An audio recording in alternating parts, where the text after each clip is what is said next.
दोस्तों नमस्कार, ये है मार्गदर्शन फॉर सिविल सर्विसेज। मैं अनुराग चौधरी। दोस्तों घटना चक्र सामान्य अध्ययन पूर्वावलोकन श्रृंखला के अंतर्गत इस वीडियो में प्रस्तुत है भारतीय राज्य व्यवस्था एवं शासन से संबंधित महत्वपूर्ण प्रश्न जो आपके आगामी परीक्षाओं जैसे यूपीपीसीएस प्रारंभिक परीक्षा, आरओ, उत्तर प्रदेश अधीनस्थ सेवा चयन आयोग द्वारा आयोजित परीक्षाओं के साथ अन्य राज्य लोक सेवा आयोगों जैसे उत्तराखंड, बिहार, राजस्थान और एमपीपीसीएस आदि परीक्षाओं के लिए बहुत ही उपयोगी है। इस वीडियो में हम केंद्र राज्य संबंधों से संबंधित महत्वपूर्ण प्रश्नों को कवर करेंगे। तो आइए शुरू करते हैं आज का वीडियो। पहला प्रश्न है दोस्तों, भारत के केंद्र राज्य संबंध प्रभावित होते हैं। ऑप्शन देखिए, संविधान के प्रावधानों से, नियोजन प्रक्रिया से, राजनीतिक हितों के अंतर्विरोध से और हुक्म चलाने की इच्छा प्रबलता से। इनमें से कौन से कूट के आधार पर सही उत्तर है? तो सही उत्तर है दोस्तों, भारत के केंद्र राज्य संबंध संविधान के प्रावधान, नियोजन प्रक्रिया, राजनीतिक हितों के अंतर्विरोध और हुक्म चलाने की इच्छा प्रबलता यानी चारों से ही प्रभावित होते हैं। ऑप्शन डी आपका सही उत्तर हो जाएगा। दोस्तों आप जान लीजिए कि केंद्र और राज्यों के मध्य बेहतर संबंधों की स्थापना के लिए उनके मध्य विधायी, प्रशासनिक और वित्तीय संबंधों का वर्णन संविधान के भाग 11 और भाग 12 में किया गया है। भारत में केंद्रीय नियोजन प्रणाली को अपनाया गया है। व्यवहार में ये देखने में आया है कि केंद्र और राज्यों में एक दलीय सरकारों के होने या विपरीत दलों की सरकारों के होने पर दोनों के मध्य संबंधों में उतार चढ़ाव आते रहते हैं, यद्यपि ये राष्ट्र के विकास में बाधक हैं। अगला प्रश्न है दोस्तों, भारत में केंद्र राज्य संबंध निर्भर करते हैं किस पर? तो यहाँ पर देखिए, संवैधानिक प्रावधानों पर, परंपराओं तथा व्यवहारों पर, न्यायिक व्याख्याओं पर और बातचीत के लिए यंत्र विन्यास पर। तो ये सभी चारों आपके सही हैं। ऑप्शन डी आपका सही उत्तर है। दोस्तों भारत में केंद्र राज्य संबंध संवैधानिक प्रावधानों, परंपराओं, व्यवहारों, न्यायिक व्याख्याओं तथा बातचीत के लिए यंत्र विन्यास यानी मैकेनिज्म ऑफ डायलॉग, इन चारों पर निर्भर करते हैं। अगला प्रश्न है दोस्तों, एक संघीय राज्य व्यवस्था में सम्मिलित हैं। देखिए, संघ और राज्यों के बीच संबंध बिल्कुल सही है, राज्यों के मध्य संबंध सही है, समन्वय के लिए तंत्र ये भी सही है और विवादों को सुलझाने के लिए यंत्र। तो बिल्कुल ये चारों ही कथन आपके सही हैं संघीय राज्य व्यवस्था के लिए। तो आप जान लीजिए दोस्तों, संघीय राज्य व्यवस्था में संघ और राज्यों के बीच संबंध, राज्यों के बीच आपसी संबंध, पारस्परिक समन्वय के लिए तंत्र और विवादों को सुलझाने के लिए तंत्र, ये चारों ही सही जो है आपके लिए हैं संघीय शासन व्यवस्था के लिए। अगला प्रश्न है दोस्तों, केंद्र राज्य संबंधों को विशेष रूप से किस प्रसंग में म्यूनिसिपल संबंध कहा गया है? आपको बताना है। तो सही उत्तर है, योजना प्रक्रम में राज्य पर केंद्र के नियंत्रण के प्रसंग में केंद्र राज्य संबंधों को म्यूनिसिपल संबंध कहा गया है। म्यूनिसिपल संबंध का आशय सरकार के सभी स्तरों यानी केंद्र, राज्य, स्थानीय में आपसी भागीदारी और परस्पर सहयोग से है। भारत में पंचायती राज अधिनियम लागू होने के बाद स्थानीय विकास के लिए योजना निर्माण, वित्तीय स्वायत्तता और संसाधनों के संग्रह और प्रबंधन में केंद्र, राज्य तथा स्थानीय निकायों सभी की भागीदारी सुनिश्चित की गई है और इस योजना निर्माण में राज्यों पर केंद्र का नियंत्रण अत्यंत सीमित हो गया और केंद्र राज्य संबंधों में नया आयाम जुड़ा। अगला प्रश्न है दोस्तों, भारतीय राजकोषीय संघवादी व्यवस्था में संसाधनों का केंद्र द्वारा राज्यों को आवंटन किया जाता है और वर्तमान में निम्न में से कौन सा संसाधनों के आवंटन का एक माध्यम नहीं है? ऑप्शन देखिए, सहायक अनुदान, केंद्र प्रायोजित योजनाएं, गाडगिल फार्मूले के अंतर्गत योजना कार्यान्वयन के लिए स्थानांतरण और कर सहभाजन। तो सही उत्तर है, गाडगिल सूत्र के अंतर्गत योजना कार्यान्वयन के लिए स्थानांतरण ये वर्तमान में संसाधनों के आवंटन का माध्यम नहीं है। दोस्तों गाडगिल फार्मूला के अंतर्गत योजना कार्यान्वयन के लिए राज्यों को स्थानांतरण पंचवर्षीय योजनाओं के संबंध में किया जाता था। योजना आयोग और पंचवर्षीय योजनाओं के समाप्त होने के साथ ही गाडगिल फार्मूला आधारित अनुदान भी अब राज्यों को संसाधनों के आवंटन का माध्यम नहीं रह गया है। अगला प्रश्न बहुत ही महत्वपूर्ण है। देखिए, भारतीय संविधान के किस भाग में केंद्र राज्य विधायी संबंध दिए गए हैं? देखिए, भाग 10 में, 11 में, 12 में या फिर 13 में। तो बहुत ध्यान से पढ़िएगा, केंद्र राज्य विधायी संबंध किस भाग में दिए गए हैं? तो सही उत्तर है भाग 11 में। दोस्तों संविधान के भाग 11 के अध्याय 1 में केंद्र राज्य विधायी संबंध अनुच्छेद 245 से 255 के माध्यम से निरूपित किए गए हैं और साथ ही विभिन्न विधायी विषयों को संविधान की 7वीं अनुसूची की 3 सूचियों संघ सूची, राज्य सूची और समवर्ती सूची में विभाजित किया गया है। और आप जान लीजिए कि दोस्तों संघ सूची, राज्य सूची में जो विषय हैं, संघ सूची में जो कानून बनाने का अधिकार है वो केंद्र को है, राज्य सूची के विषयों पर कानून राज्य सरकार बनाती है और समवर्ती सूची में केंद्र और राज्य दोनों ही सरकारें कानून बना सकती हैं। अगला प्रश्न है, केंद्र और राज्यों के मध्य शक्तियों के वितरण के लिए भारत का संविधान 3 सूचियों को प्रस्तुत करता है। निम्न में से कौन से 2 अनुच्छेद शक्तियों के वितरण को विनियमित करते हैं? तो आप याद रखिएगा अनुच्छेद 245 और 246, आर्टिकल 245 एंड आर्टिकल 246।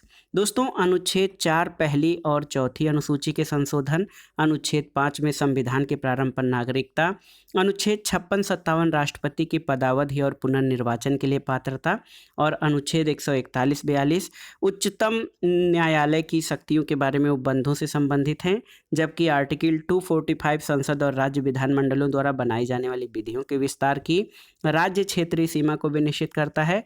अनुच्छेद 246 7वीं अनुसूची की सूची 1 यानी संघ सूची में शामिल किसी भी विषय पर केंद्र को, सूची 2 यानी राज्य सूची में शामिल विषयों पर राज्यों को कानून बनाने की इजाज़त देता है। वहीं सूची 3 यानी समवर्ती सूची के विषयों पर केंद्र और राज्य दोनों ही कानून बना सकते हैं और इस प्रकार अनुच्छेद 245 और 246 केंद्र और राज्यों के मध्य विधायी शक्तियों के वितरण को विनियमित करते हैं। अगला प्रश्न है, केंद्र राज्य संबंध किस अनुसूची में दिए गए हैं? तो सही उत्तर है 7वीं अनुसूची में। अनुच्छेद 246 के तहत केंद्र और राज्यों के मध्य विधायी शक्तियों के बंटवारे के लिए 3 सूचियां संघ सूची, राज्य सूची और समवर्ती सूची की व्यवस्था संविधान की 7वीं अनुसूची में दी गई है। अगला प्रश्न है दोस्तों, विधायी शक्तियों का केंद्र और राज्यों के मध्य वितरण संविधान की किस अनुसूची में किया गया है? तो आप जानते हैं 7वीं अनुसूची में।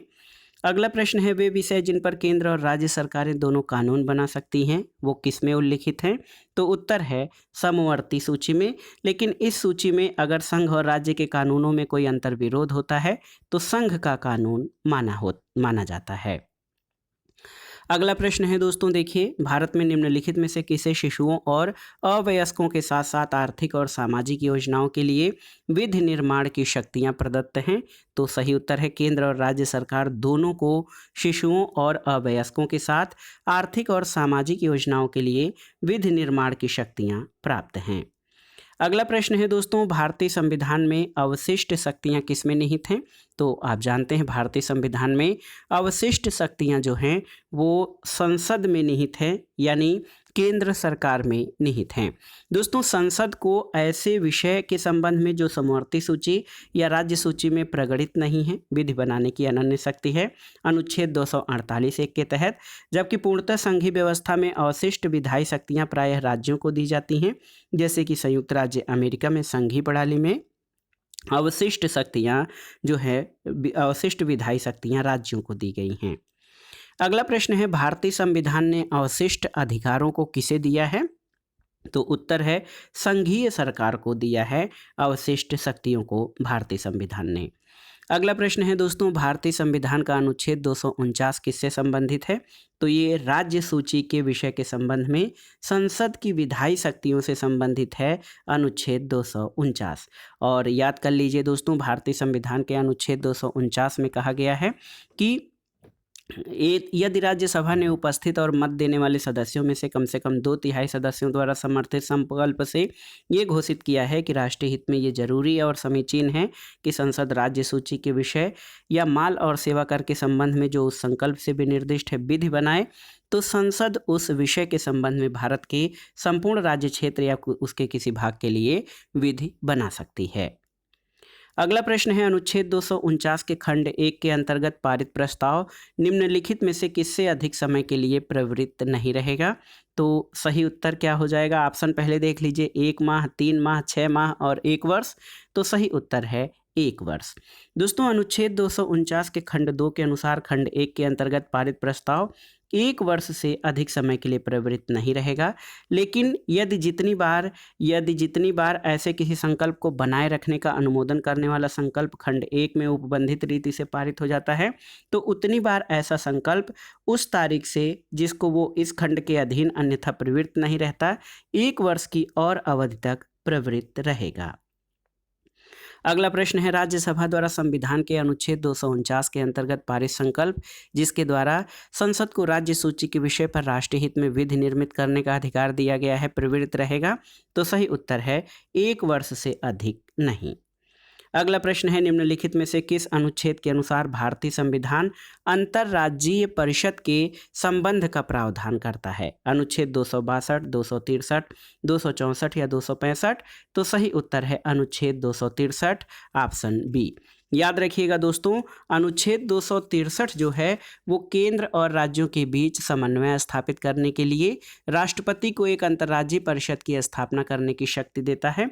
और आप जान लीजिए कि अंतर्राज्यीय जो परिषद होती है इसकी स्थापना राज्यों के बीच विवादों की जांच करने, उन पर सलाह देने, कुछ या सभी राज्यों अथवा संघ और एक से अधिक राज्यों के सामान्य हित से संबंधित विषयों के अन्वेषण और उन पर विचार करने या ऐसे किसी विषय पर सिफारिश करने और विशेष रूप से उस विषय के संबंध में नीति और कार्रवाई के लिए अधिक अच्छे समन्वय के लिए सिफारिश करने के लिए राष्ट्रपति के आदेश द्वारा की जाती है। तो याद रखिएगा, अंतर्राज्यीय परिषदों का जो निर्माण स्रोत है वो संवैधानिक है। अगला प्रश्न है, एक अंतर्राज्यीय परिषद की स्थापना की जा सकती है किसके द्वारा? तो सही उत्तर है अंतर्राज्यीय परिषद की स्थापना राष्ट्रपति के द्वारा की जाती है। अगला है, अंतर्राज्यीय परिषदों का निर्माण स्रोत क्या है? तो आप जानते हैं अंतर्राज्यीय परिषदों का निर्माण स्रोत संवैधानिक है, क्योंकि संविधान में अंतर्राज्यीय परिषदों की स्थापना का प्रावधान किया गया है। अगला प्रश्न है, कौन अंतर्राज्यीय परिषद गठन करने के लिए अधिकृत है? तो सही उत्तर है राष्ट्रपति, ऑप्शन बी सही उत्तर हो जाएगा। अगला प्रश्न है, भारत में राज्यों के बीच सहयोग और समन्वय प्राप्त करने के लिए निम्नलिखित संस्थाओं में कौन सी संविधानेतर और विधितर संस्थाएं हैं? देखिए, राष्ट्रीय विकास परिषद, राज्यपाल सम्मेलन, आंचलिक परिषदें और अंतर्राज्यीय परिषद। तो सही उत्तर है राष्ट्रीय विकास परिषद और राज्यपाल सम्मेलन। ये दोनों जो हैं ये संविधानेतर और विधितर संस्थाएं हैं। और आप जान लीजिए 1 और 2 आपके सही उत्तर हो जाएंगे। ऑप्शन ए, अंतर्राज्यीय परिषद का उल्लेख संविधान के अनुच्छेद 263 में किया गया है, ये एक संवैधानिक संस्था है। आंचलिक या क्षेत्रीय परिषदें संसद के अधिनियम के प्रावधानों के तहत गठित की गई हैं, इसलिए ये विधिक संस्थाएं हैं। जबकि एनडीसी यानी राष्ट्रीय विकास परिषद और राज्यपाल सम्मेलन संविधानेतर और विधियेतर संस्थाएं हैं। अगला प्रश्न है, क्षेत्रीय परिषदों का सृजन हुआ है कैसे? तो उत्तर है संसदीय कानून के द्वारा। दोस्तों याद रखिएगा, 1956 के संसद के अधिनियम के माध्यम से 5 क्षेत्रीय परिषद उत्तर, दक्षिण, केंद्रीय, पूर्वी और पश्चिमी का गठन किया गया है। वर्ष 1971 में पूर्वोत्तर के राज्यों के लिए पूर्वोत्तर परिषद का गठन उत्तर पूर्वी परिषद अधिनियम 1972 के तहत किया गया। गृह मंत्री प्रत्येक क्षेत्रीय परिषद का अध्यक्ष होता है। अगला प्रश्न है दोस्तों, निम्न में से कौन क्षेत्रीय परिषद की अध्यक्षता करता है? आपको बताना है। तो सही उत्तर है भारत के गृह मंत्री दोस्तों क्षेत्रीय परिषद की अध्यक्षता करता है। तो याद रखिएगा, गृह मंत्री जो हैं वो प्रत्येक क्षेत्रीय परिषद के अध्यक्ष होते हैं। अगला प्रश्न है दोस्तों, निम्नलिखित में से कौन एक क्षेत्रीय परिषदों का लक्षण नहीं है? यह एक संवैधानिक संस्था है? तो बिल्कुल नहीं है, ये एक संवैधानिक संस्था नहीं है। तो बहुत ही महत्वपूर्ण है। 5 क्षेत्रीय परिषदों की स्थापना राज्यों के पुनर्गठन अधिनियम 1956 के अंतर्गत की गई, सही है। चंडीगढ़ राज्य ने फिर भी क्षेत्रीय परिषद में शामिल किया गया है, यह एक परामर्शदात्री संस्था है। तो बिल्कुल सही, ऑप्शन ए केवल गलत है कि ये एक संवैधानिक संस्था है। क्षेत्रीय परिषद संवैधानिक संस्था नहीं है। क्षेत्रीय परिषद एक स्टैट्यूटरी निकाय है, न कि संवैधानिक संस्था। और आप जान लीजिए 5 क्षेत्रीय परिषदों का गठन राज्यों के बीच अंतर्राज्य सहयोग और समन्वय बढ़ाने के लिए राज्य पुनर्गठन अधिनियम 1956 के तहत किया गया है। तो बहुत ही महत्वपूर्ण प्रश्न है ये। अगला प्रश्न है, भारत में क्षेत्रीय परिषदों के संबंध में कौन सा कथन सही है? आपको बताना है। तो यहाँ पर देखिए, पहला कथन है कि परिषदें भारतीय संघ व्यवस्था के उपसंघीय सूत्र के रूप में कार्य करती हैं, बिल्कुल सही है। दूसरा है कि परिषदें भारतीय संघ व्यवस्था में राज्यों के मध्य सहयोग और एकीकरण का मार्ग प्रशस्त करती हैं। दोनों ही कथन आपके सही हैं। भारत में क्षेत्रीय परिषदें संघ व्यवस्था के उपसंघीय सूत्र के रूप में कार्य करती हैं। वो एक बेहतर मंच प्रदान करती हैं जहाँ पर केंद्र और राज्यों के बीच तथा राज्यों के बीच पारस्परिक जो मान्यताएं हैं उन पे निष्पक्ष विचार विमर्श और परामर्श के द्वारा इसको सुलझाया जा सकता है। अगला प्रश्न है दोस्तों, झारखंड क्षेत्र स्वायत्त परिषद का गठन कब हुआ था? तो ये झारखंड पीसीएस के लिए इम्पोर्टेंट है। 8 अगस्त 1995 को झारखंड क्षेत्र स्वायत्त परिषद का गठन हुआ था। अगला प्रश्न है, निम्नलिखित में से कौन एक सही सुमेलित नहीं है? देखिए, अंतर्राज्यीय पानी के झगड़ों में केंद्रीय संसद के अधिनिर्णय की शक्ति, भारतीय संविधान के अनुच्छेद 262 बिल्कुल सही है। अंतर्राज्यीय जल विवाद अधिनियम 1956 सही है। नदी बोर्ड एक्ट 1970 ये आपका सही नहीं है। राष्ट्रीय जल नीति 1987 सही है। याद रखिएगा, राष्ट्रीय नदी बोर्ड दोस्तों 1956 में लागू हुआ था, 1970 में नहीं। तो याद रखिएगा, नदी बोर्ड अधिनियम 1956 में लागू हुआ था। अगला प्रश्न है, सरकारिया आयोग निम्नलिखित संबंधों में किसकी समीक्षा के लिए स्थापित किया गया था? तो ये बहुत ही आसान सा प्रश्न है। केंद्र और राज्यों के मध्य संबंधों पर विचार करने के लिए और उनके बीच संबंधों को मजबूत करने के लिए सुझाव देने के लिए न्यायमूर्ति RS सरकारिया यानी रणजीत सिंह सरकारिया की अध्यक्षता में 1983 में एक आयोग गठित किया गया था। B शिवरामन और SR सेन इसके 2 अन्य सदस्य थे। और आप जान लीजिए, आयोग ने 1988 में अपनी रिपोर्ट सौंपी। लगभग 1600 पृष्ठों की इस रिपोर्ट में आयोग द्वारा 19 अध्यायों के तहत कुल 247 अनुशंसाएं की गई थीं। अगला प्रश्न है, निम्नलिखित में से कौन सरकारिया आयोग का सदस्य था? आपको बताना है। तो डॉक्टर SR सेन। दोस्तों, डॉक्टर SR सेन जो है ये क्या थे? सरकारिया आयोग के सदस्य थे। इसके एक अन्य सदस्य B शिवरामन थे और अध्यक्ष RS सरकारिया थे। अगला प्रश्न है दोस्तों, निम्न में से किस वर्ष सरकारिया आयोग, जिसे केंद्र राज्य संबंधों में परिवर्तन की संस्तुति का अधिकार दिया गया था, उसने अपना प्रतिवेदन जमा किया? तो उत्तर है 1988 में। तो यहाँ पर उपर्युक्त में से कोई नहीं होगा, क्योंकि 1983 में इस आयोग की स्थापना हुई और इसने रिपोर्ट 1988 में दिया था। अगला प्रश्न है दोस्तों, सरकारिया आयोग की सिफारिशों का संबंध किससे है? तो आप जानते हैं, बहुत ही महत्वपूर्ण प्रश्न है। सरकारिया आयोग की सिफारिशों का संबंध केंद्र और राज्यों के पारस्परिक संबंधों से है। ऑप्शन डी आपका सही उत्तर है।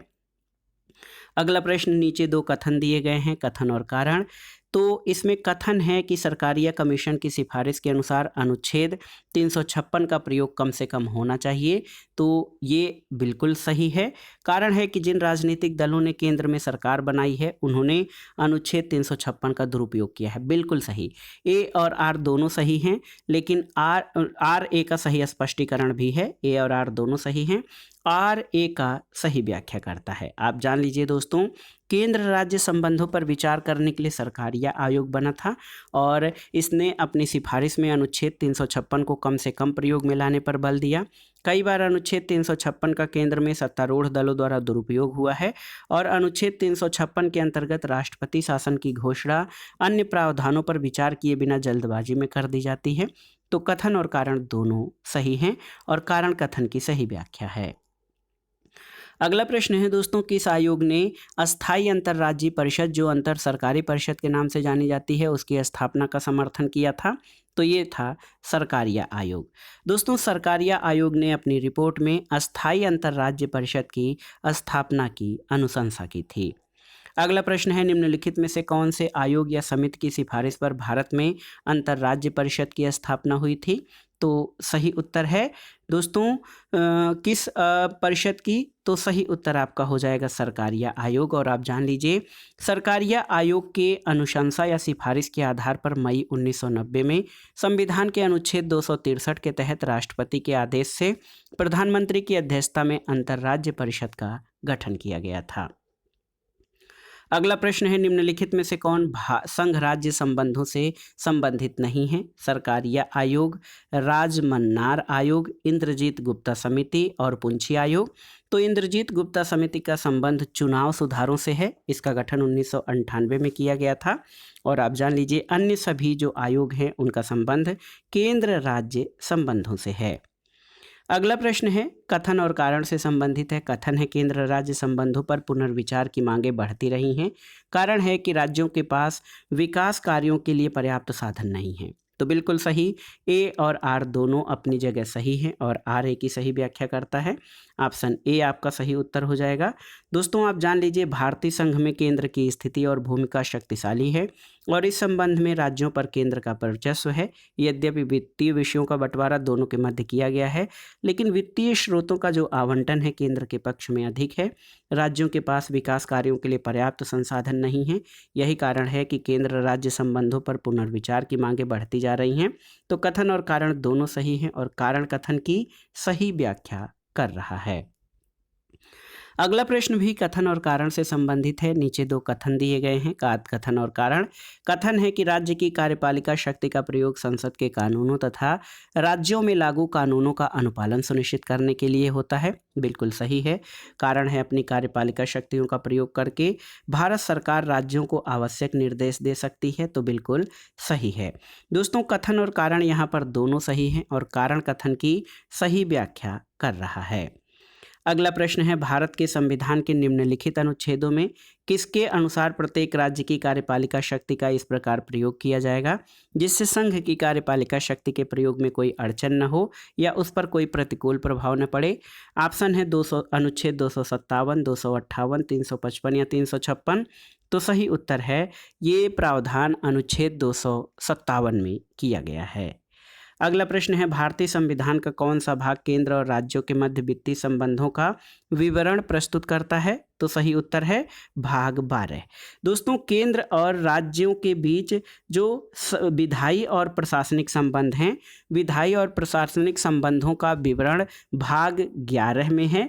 जबकि पूछा गया है कि केंद्र और राज्यों के मध्य वित्तीय संबंधों का विवरण, तो ये भाग 12 में किया गया है। ऑप्शन सी आपका सही उत्तर हो जाएगा। अगला प्रश्न है, केंद्र सरकार और राज्यों के मध्य आर्थिक संबंधों की विवेचना किस अनुच्छेद में की गई है? तो अनुच्छेद 268 से 281 के मध्य। दोस्तों, केंद्र सरकार और राज्यों के मध्य आर्थिक या वित्तीय संबंधों की विवेचना भारतीय संविधान के अनुच्छेद 268 से 281 यानी संघ और राज्यों के मध्य राजस्व के वितरण के अंतर्गत की गई है। इसमें वित्तीय आगम स्रोतों का वितरण साम्यपूर्ण बनाने के लिए एक जटिल तंत्र की रचना की गई है। साथ ही ये भी सुनिश्चित किया गया है कि ये विभाजन अस्थायी न हो और निश्चित अंतराल पर उसका पुनर्विलोकन हो और समायोजन किया जाए। अगला प्रश्न है, भारत के संविधान में किस अनुच्छेद में करों को केंद्र द्वारा लगाया तथा एकत्रित किया जाता है लेकिन केंद्र और राज्यों के बीच वितरित किया जाता है? ऑप्शन देखिए, अनुच्छेद 268, 269, 270 या 271। तो सही उत्तर है आर्टिकल 270। दोस्तों, भारतीय संविधान के अनुच्छेद 270 के तहत ये प्रावधान है कि संघ सूची में निर्दिष्ट सभी कर और शुल्क अनुच्छेद 268, 269 और 269 क में निर्दिष्ट करों और शुल्कों को छोड़कर भारत सरकार द्वारा लगाए और एकत्र किए जाएंगे और इन्हें संघ और राज्यों के मध्य वितरित किया जाएगा। अगला प्रश्न है दोस्तों, निम्न करों में से कौन सा एक कर संघ द्वारा लगाया और वसूला जाता है किंतु संघ तथा राज्यों में बांटा जाता है? कारपोरेशन कर, कृषि आय के अतिरिक्त आय पर कर, रेलवे किराए तथा भाड़े पर कर या कस्टम ड्यूटी पर कर?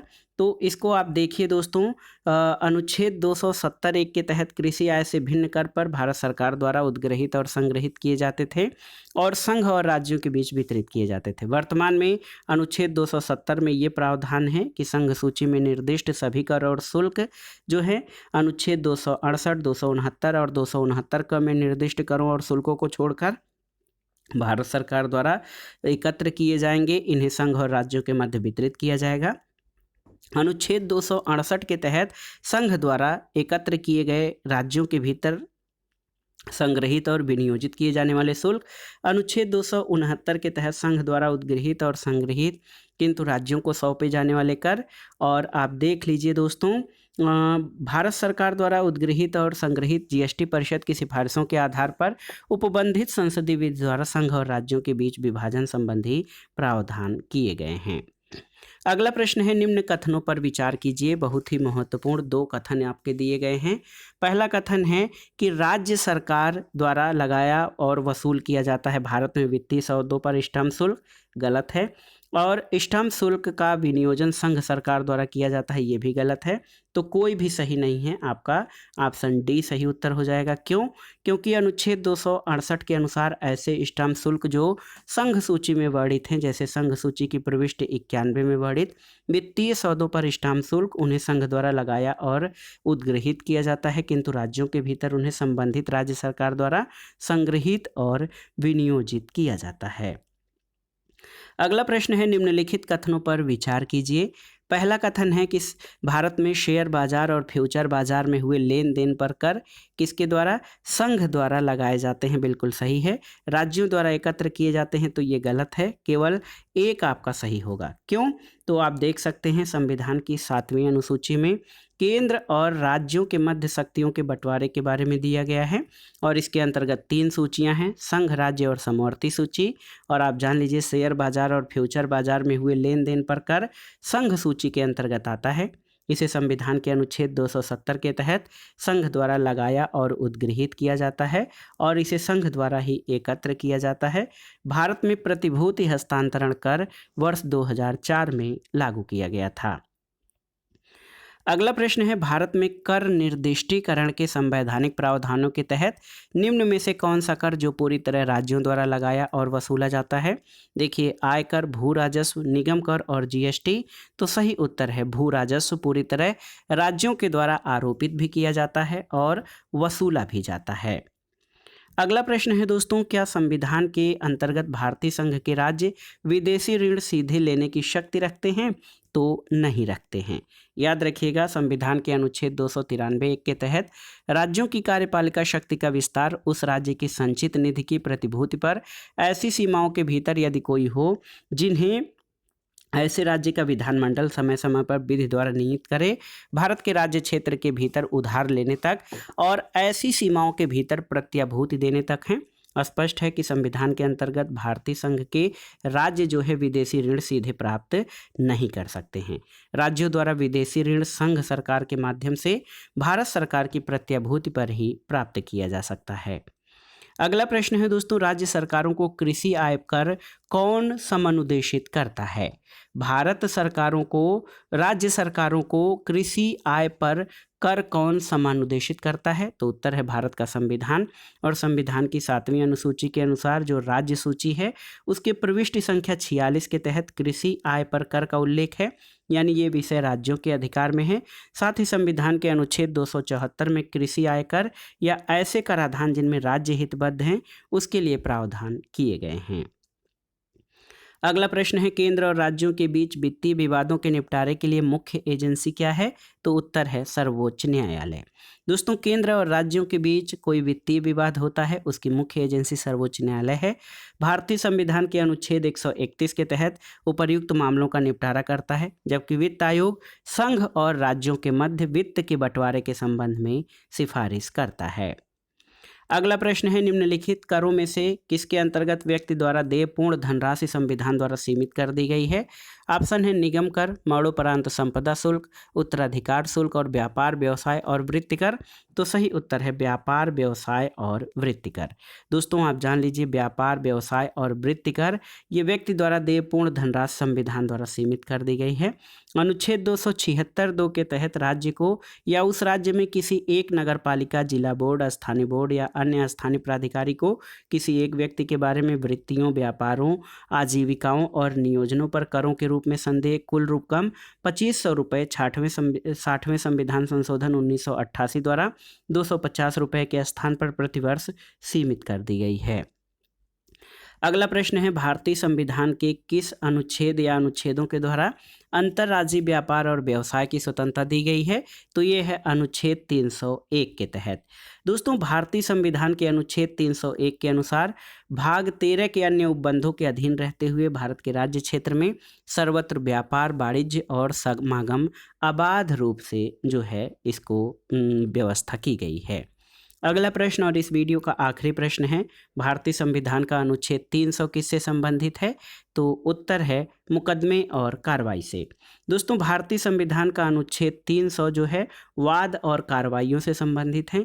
इस अनुच्छेद के खंड 1 के अनुसार भारत सरकार भारत संघ के नाम से वाद या मुकदमा ला सकेगी, उस पर वाद लाया जा सकेगा, और किसी राज्य की सरकार उस राज्य के नाम से वाद ला सकेगी या उस पर वाद लाया जा सकेगा। अनुच्छेद 302 में व्यापार, वाणिज्य और समागम पर निर्बंधन अधिरोपित करने की संसद की शक्ति और अनुच्छेद 76 में भारत के महान्यायवादी का उल्लेख किया गया है। तो दोस्तों, ये था आज का वीडियो, भारतीय संविधान और राज्य व्यवस्था के अंतर्गत महत्वपूर्ण टॉपिक केंद्र राज्य संबंध। और यहाँ से सभी परीक्षाओं के सामान्य ज्ञान और सामान्य अध्ययन के साथ दोस्तों TGT, PGT, LT grade, GIC, government degree college, UGC net आदि परीक्षाओं में राजनीति विज्ञान और नागरिक शास्त्र विषय से जो आयोजित की जाती हैं, यहाँ से प्रश्न उन परीक्षाओं में भी पूछे जाते हैं। तो टीजीटी, पीजीटी, एलटी ग्रेड आदि परीक्षाओं की तैयारी करने वाले छात्र भी इस वीडियो की मदद ले सकते हैं भारतीय संविधान और राज्य व्यवस्था खंड को तैयार करने के लिए। तो ये वीडियो बहुत ही महत्वपूर्ण था। आपको कैसा लगा हमें कमेंट बॉक्स में ज़रूर बताइएगा। वीडियो को लाइक करें, शेयर करें और इस चैनल मार्गदर्शन फॉर सिविल सर्विसेज को सब्सक्राइब करें। वीडियो देखने के लिए धन्यवाद दोस्तों। नमस्कार।